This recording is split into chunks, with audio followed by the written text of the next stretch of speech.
Xiaoping to this day by one of the world's greatest leader, President Xi Jinping's visionary leadership and his dynamism, that China today has become, in this short span of time, the world's second largest economy and the world's second of 50s and 60s.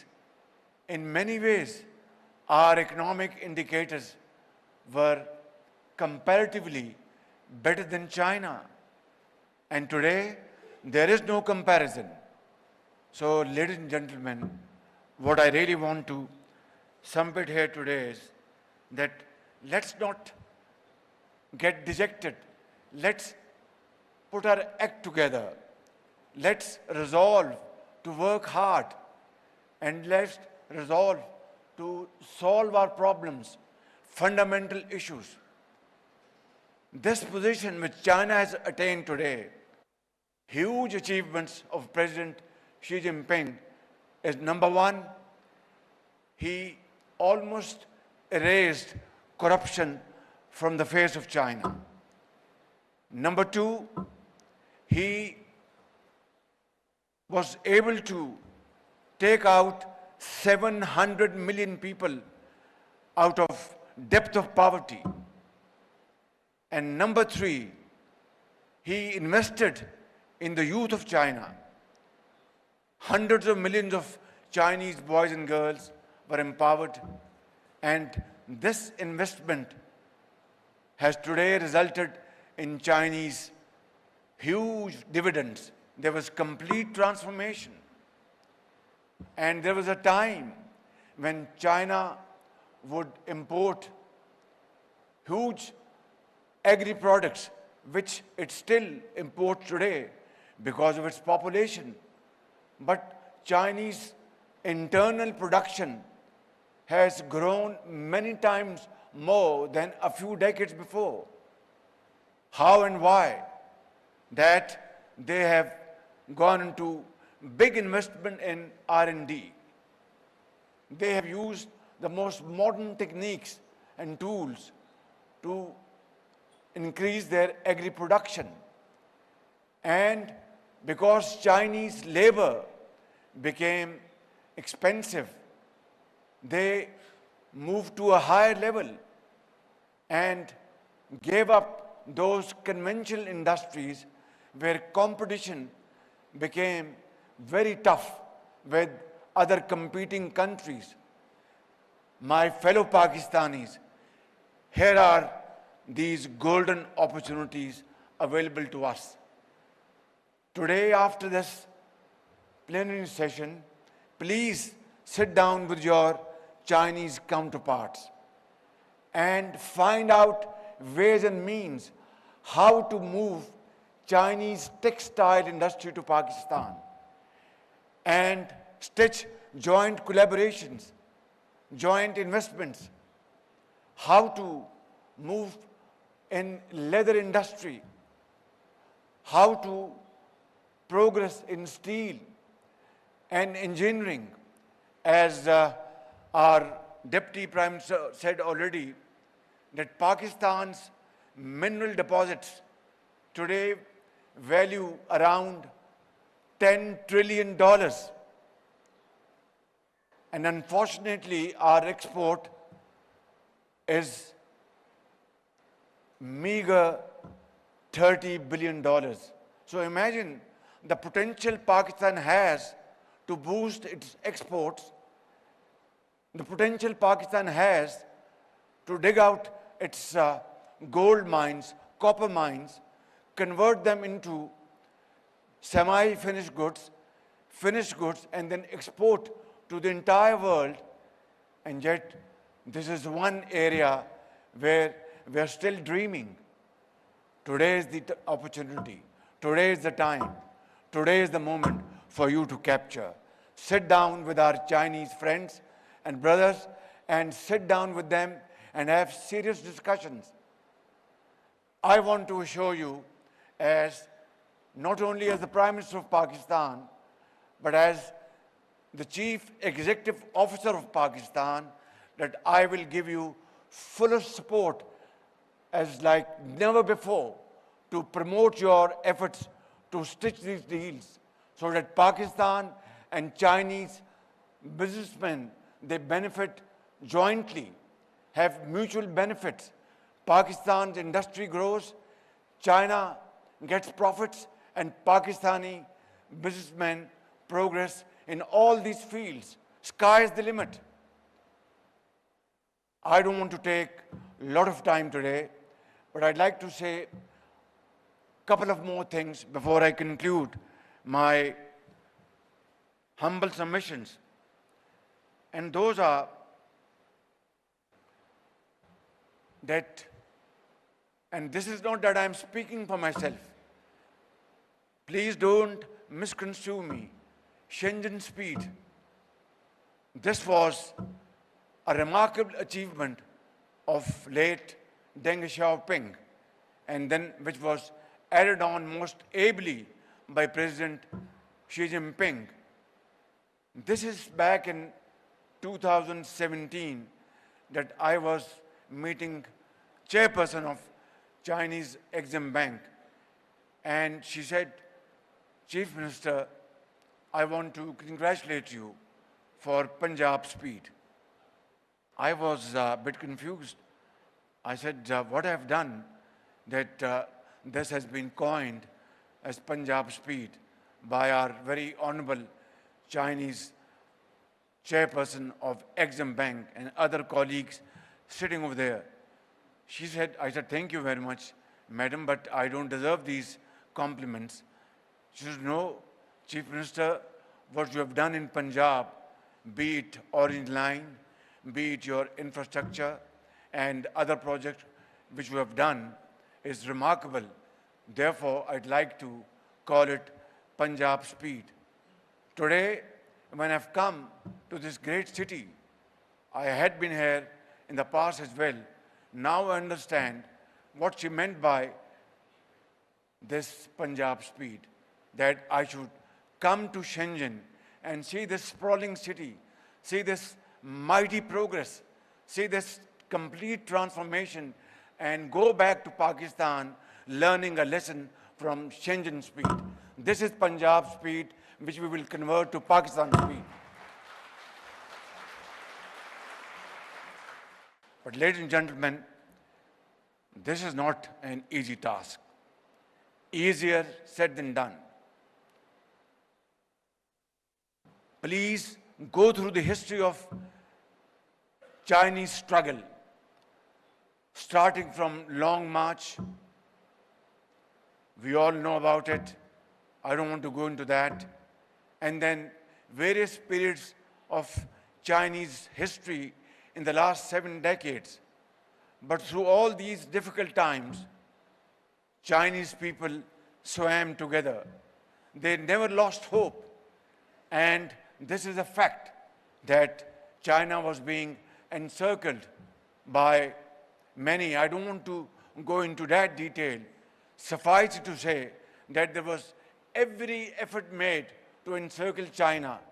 But the Chinese people's strength, their iron resolve, and their leadership, they decided that they will not succumb to that pressure, and they will pass through this pressure, make their way through hard work, untiring efforts, and sweat and blood. And this is what China today is. And I would like to compliment all of you for this great achievement. I will go back to Pakistan with this resolve that come what may, we will follow this model of great economic transformation in Pakistan. Again, easier said than done, but then this model for us is enough to copy and emulate if we are sincere to our purpose, if we are sincere to the people of Pakistan, if we are sincere to posterity. By God, I can tell you, this is difficult, but not impossible. So let's resolve today that this event in this great city of Shenzhen is an event which can create history, make history for all of us. And I want to finally mention that not only I will be with you all the way, we have already started structural changes in Pakistan.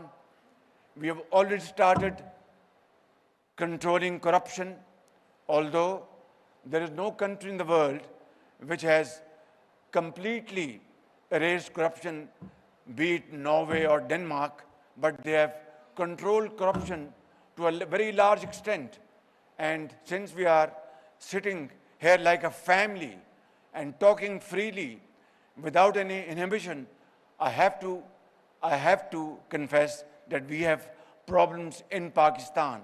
But inshallah, with this great team sitting here in this hall and back in Pakistan, jointly, we will struggle and make Pakistan truly Qaid-e-Azam Pakistan, truly a welfare state Pakistan, for which millions of people gave their blood, they sacrificed for Pakistan while traveling from India to Pakistan with this ardent hope in their eyes that there will be a land where hard work, honesty of purpose will be the order of the day. Unfortunately, that has not been the case. But it's never too late, as somebody said over here. Let's start this journey today and follow this Chinese model. And I have to also accept and appreciate the dynamism of Chinese leadership, President Xi Jinping, how he has evolved a wonderful system to bring peace in this world where there are warring factions, wars going in various parts of the world through Belt and Road Initiative. And under Belt and Road, CPEC, through which Pakistan has benefited immensely. And more than $25 billion worth investment was committed in Pakistan by Chinese investors. My dear Chinese brothers and sisters and Pakistani brothers and sisters, I'd like to end with a very sorrowful note that a few months back, our 5 Chinese brethren were killed in a terrorist attack in Bisham, north of Pakistan. And this dastardly act was most heart-wrenching. That day, entire Pakistan was in tears. That day, we were all very sorrowful. That day,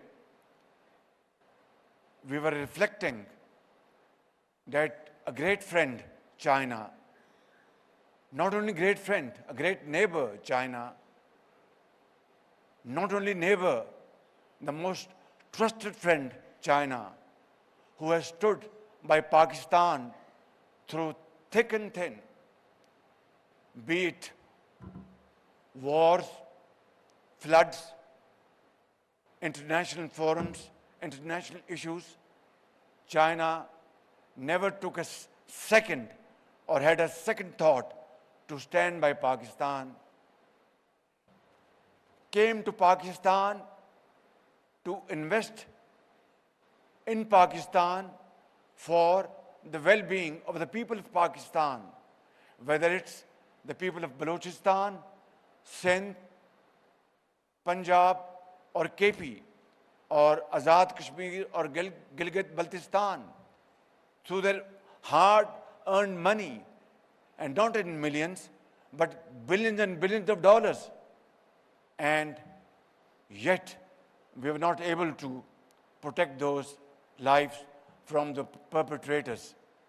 Ladies and gentlemen, particularly my Chinese brothers and sisters sitting here, I must tell you that that was one of the most saddest day of my life. Ever since we have taken various measures to put in place a foolproof protection system, a foolproof security system to protect the lives of every Chinese brother and sister working all over Pakistan. I will spare no effort to protect the lives of our Chinese brothers and sisters in Pakistan, and I want to assure you and guarantee you that we will provide them security more than our own children and our own self. And this is my pledge and commitment to you that forever, never again, this will happen again.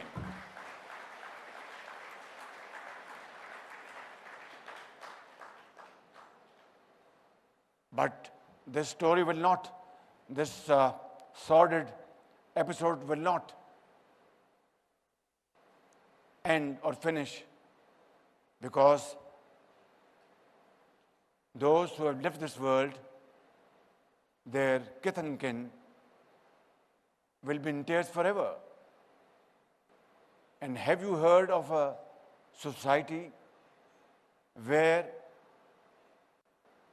benefactors come and show their truest sympathy, empathy, and support, and yet they are killed?